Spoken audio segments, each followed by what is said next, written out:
Big boss ಅಲ್ಲಿ ಕಂಟೆಸ್ಟೆಂಟ್ಗಳ ಸಂಖ್ಯೆ ಕಡಿಮೆ ಆಗ್ತಾ ಇದ್ದಂಗೆ ಎಲ್ಲರಲ್ಲೂ ಸಹ ಒಂದು ರೀತಿಯಲ್ಲಿ ಭಯ ಮತ್ತು ಒಂದು ರೀತಿಯಲ್ಲಿ ಖುಷಿ ಕಾಣಿಸ್ತಾ ಇದೆ. ಭಯ ಏನಪ್ಪ ಅಂದರೆ ಗ್ರ್ಯಾಂಡ್ ಫಿನಾಲೆ ಹತ್ತಿರ ಬಂತು, ಯಾರು ವಿನ್ ಆಗ್ಬೋದು, ನಾವು ಆಗ್ಬೋದು ಅಥವಾ ಬೇರೆಯವ್ರು ಆಗ್ಬೋದು ಅನ್ನೋ ಥರ. ಇನ್ನು ಒಂದು ಕಡೆ ಭಯ ಇನ್ಯಾವ ಥರ ಅಂದರೆ ಯಾರು ಎಲಿಮಿನೇಟ್ ಆಗ್ಬೋದು, ನಾವು ಆಗ್ಬೋದು ಅಥವಾ ಬೇರೆಯವ್ರು ಆಗ್ಬೋದು, ನಾವು ಆಗ್ಬಿಟ್ರೆ ಹೆಂಗಪ್ಪ ಅನ್ನೋ ಥರ. ಇನ್ನೊಂದು ಕಡೆ ಖುಷಿ ಏನಪ್ಪ ಅಂದರೆ ಆದಷ್ಟು ಬೇಗ ಬಿಗ್ ಬಾಸ್ ಮುಗಿಸ್ಕೊಂಡು ಮನೆಗೆ ಹೋಗ್ತೀವಿ ಅನ್ನೋದು. ಯಾಕಂದರೆ 100 ದಿನಗಳಿಗಿಂತ ಹೆಚ್ಚಿಗೆ ಒಂದೇ ಕಡೆ ಒಂದೇ ಜಾಗದಲ್ಲಿ ಇದ್ದು ಅವರಿಗೆ ಒಂದೇ ಪ್ರಪಂಚ ಆಗ್ಬಿಟ್ಟಿದೆ. ಬಟ್ ಬೇರೆ ಪ್ರಪಂಚವನ್ನು ನೋಡಬೇಕಲ್ವ, ಅವರು ಸಹ ಕಾಯ್ತಾ ಇದ್ದಾರೆ.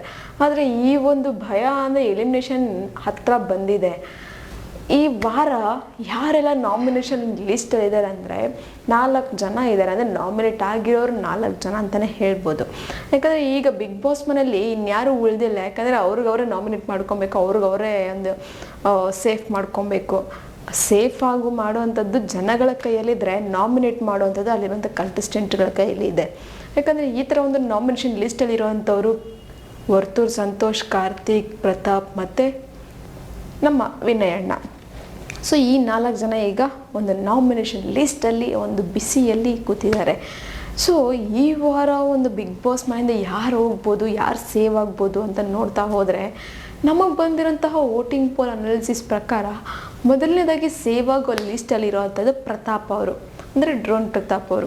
ಸೊ ಈಗಾಗಲೇ ಅವರ ಒಂದು ಮುಗ್ಧತೆಯಿಂದ, ಅವರ ಒಂದು ತಾಳ್ಮೆಯಿಂದ, ಸಹನೆಯಿಂದ ಎಲ್ಲ ಒಂದು ಕರ್ನಾಟಕ ಜನತೆಯ ಮನಸ್ಸನ್ನು ಗೆದ್ದಿರೋಂತಹ ಹುಡುಗ ಅಂತಲೇ ಹೇಳ್ಬೋದು. ಯಾಕಂದರೆ ಯಾವುದೇ ಒಂದು ವಿಚಾರದಲ್ಲಿ ತಗೊಳ್ಳೋಂಥ ನಿರ್ಧಾರ ಆಗಿರ್ಬೋದು, ಅಥವಾ ಯೋಚನೆ ಮಾಡೋಂಥ ಶಕ್ತಿ ಆಗಿರ್ಬೋದು, ಅಥವಾ ಒಂದು ಉಸ್ತುವಾರಿ ಆಗಿರ್ಬೋದು, ಅಥವಾ ಒಂದು ಜವಾಬ್ದಾರಿನ ಕೊಟ್ಟರೆ ಯಾವ ರೀತಿ ನಿಭಾಯಿಸ್ಕೊಂಡು ಹೋಗ್ತಾರೆ ಅನ್ನೋದಾಗಿರ್ಬೋದು, ತುಂಬ ಚೆನ್ನಾಗಿ ಅಚ್ಚುಕಟ್ಟಾಗಿ ಮಾಡ್ತಾಯಿದ್ದಾರೆ. ಆ್ಯಂಡ್ ಅದಕ್ಕೋಸ್ಕರನೇ ಎಲ್ಲೂ ಸಹ ಜಗಳ ಸಹ ಮಾಡ್ಕೊಳೋದಿಲ್ಲ, ಒಂದು ತಾಳ್ಮೆಯಿಂದ ಇರ್ತಾರೆ.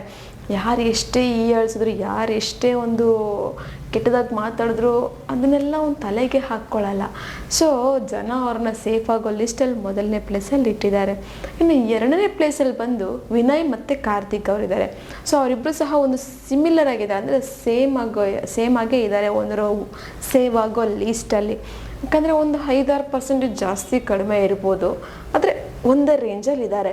ಆ್ಯಂಡ್ ಇವರಿಬ್ಬರು ಸಹ ವಿನಯ್ ಅವ್ರ ಬಗ್ಗೆ ಹೇಳಲೇಬೇಕಾಗಿಲ್ಲ. ಡೇ 1ಇಂದ ಸಹ ಅವರ ಒಂದು ವ್ಯಕ್ತಿತ್ವ ಹೇಗಿತ್ತು ಅನ್ನೋದನ್ನು ಅವ್ರು ಹಾಗೆ ತೋರಿಸ್ಕೊಂಬಂದಿದ್ದಾರೆ. ಆ್ಯಂಡ್ ಅವರು ಮಾತಾಡೋಂಥದ್ದು ರೂಢಾಗಿರ್ಬೋದು ಅಷ್ಟೇ, ಬಟ್ ಅವ್ರ ಮನಸ್ಸು ಒಂದು ಒಳ್ಳೆಯದು ಅಂತ ಜನ ಗುರುತಿಸಿದ್ದಾರೆ. ಸೊ ಅದಕ್ಕೋಸ್ಕರ ಅವ್ರನ್ನೂ ಸಹ ಸೇವ್ ಆಗೋ ಲಿಸ್ಟಲ್ಲಿ ಇಟ್ಟಿದ್ದಾರೆ.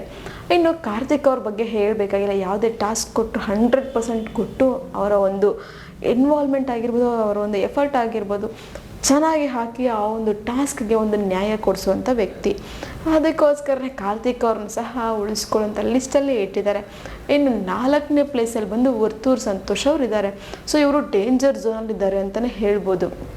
ಪಾಪ ರೈತರ ಪರವಾಗಿ ಒಂದು ರೈತರ ಬೆಂಬಲಕ್ಕೋಸ್ಕರ ಹೋದಂತಹ ವ್ಯಕ್ತಿ ಇವರು ಅಂತಲೇ ಹೇಳ್ಬೋದು. ಇದೇ ಮೊದಲನೇ ಬಾರಿಗೆ ಇಡೀ ಕರ್ನಾಟಕದಲ್ಲಿ ನಡೆದಂತಹ ಸೀಸನ್ಸಲ್ಲಿ, ಅಂದರೆ ಬಿಗ್ ಬಾಸ್ ಸೀಸನ್ಸಲ್ಲಿ ರೈತರ ಒಂದು ಬಿಗ್ ಬಾಸ್ ಮನೆಗೆ ಹೋಗಿರೋಂಥದ್ದು ವರ್ತೂರ್ ಸಂತೋಷ್. ಸೊ ಇವರು ಈಗ ಡೇಂಜರ್ ಝೋನಲ್ಲಿ ಇದ್ದಾರೆ. ಸೊ ಎಲಿಮಿನೇಷನ್ ಆಗುವಂತಹ ಸಾಧ್ಯತೆಗಳು ಸಹ ಹೆಚ್ಚಾಗಿ ಕಾಣಿಸ್ತಾ ಇದೆ. ನಿಮ್ಗೇನು ಅನ್ನಿಸ್ತಾ ಇದೆ? ಯಾರಿಗೆ ಉಳ್ಕೊಳ್ಳೋದಕ್ಕೆ ಯೋಗ್ಯತೆ ಇಲ್ಲ, ಯಾರು ಸೇವ್ ಆಗಬೇಕು, ಯಾರು ಎಲಿಮಿನೇಟ್ ಆಗಿ ಮನೆಗೆ ಹೋಗಬೇಕು? ಒಂದು ಕಮೆಂಟ್ ಬಾಕ್ಸಲ್ಲಿ ಕಮೆಂಟನ್ನು ಹಾಕಿ.